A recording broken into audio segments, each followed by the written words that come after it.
మంది సభ్యులు ఉంటే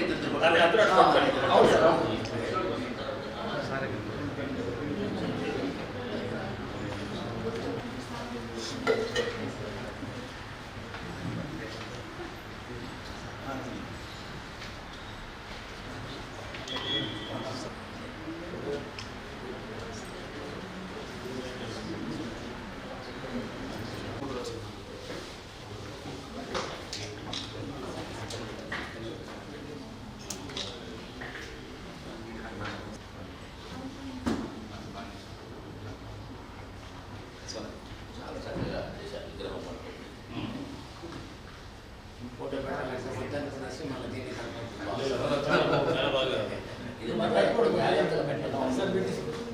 మళ్ళీ జాగ్రత్తగా ఎప్పుడో పెట్టాలి.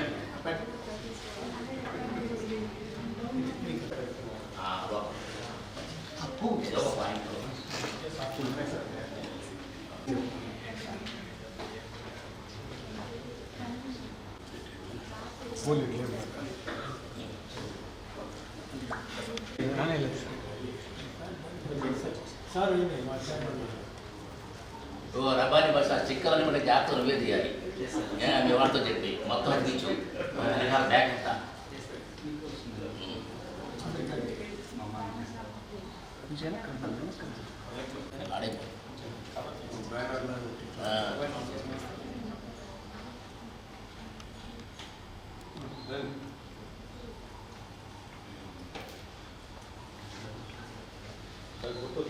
భాష మీరు చేసుకుంటారా?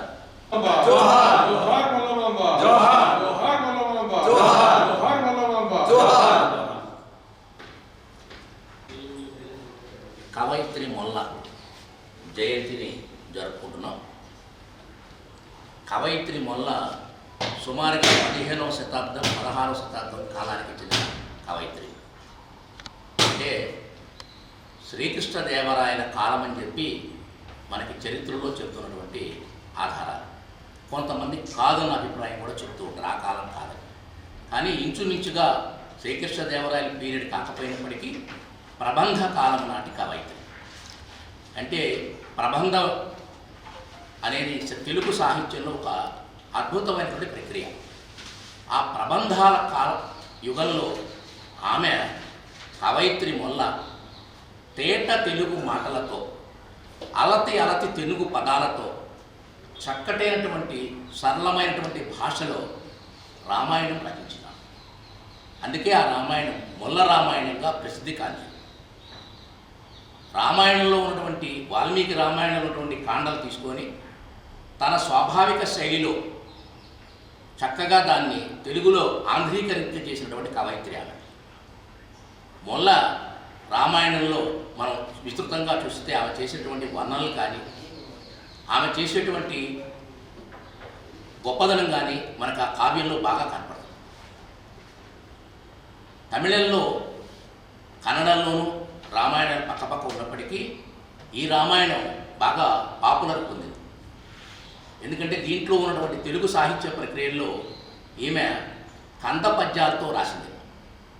అంటే ఒక ఛందస్సులో ఒక ఛందస్సు కందం. ఆ కంద పద్యాలు దాదాపుగా ఆమె రాసినటువంటి పద్యాల్లో 250 పద్యాల పైచిలుకు కందంలోనే ఉండేది. అందువల్ల దీన్ని కందరామాయణం అని కూడా పిలుస్తారు.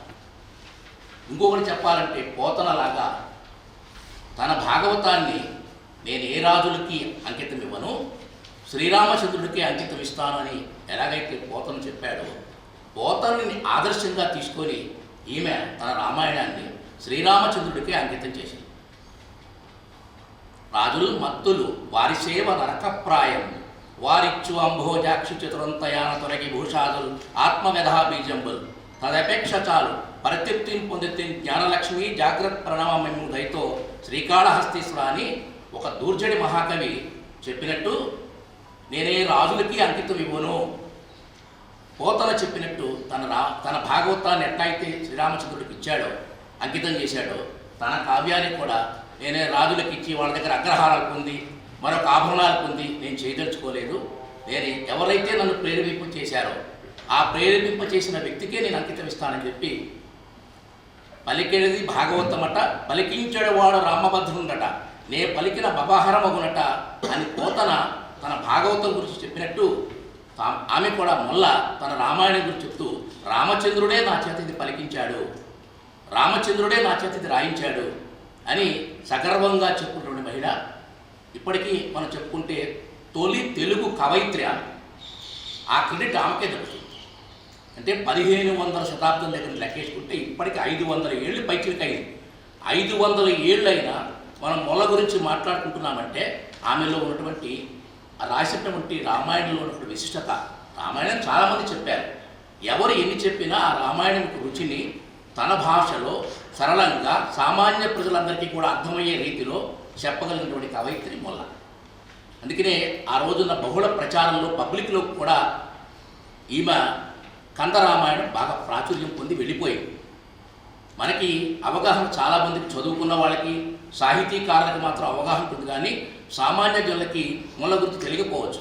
ఒక కుమ్మరి కులంలో పుట్టినటువంటి మహిళ ఎంత చక్కగా చదువుకొని దానికి సంబంధించిన విజ్ఞానాన్ని నేర్చుకొని శ్రీకంఠ నాథుడు నాకు నా గురువు, మా ఊరి కులదైవం, ఆయన నాకు ప్రసాదించాడు భిక్ష అని చెప్పి కడప జిల్లాలో ఉన్నటువంటి శ్రీకంఠేశ్వరుడు యొక్క కృపతోనే నేను చెప్పానని చెప్పి మనం చెప్పుకుందాము. గజాలు మొత్తం చూసి తీసుకోవాలి.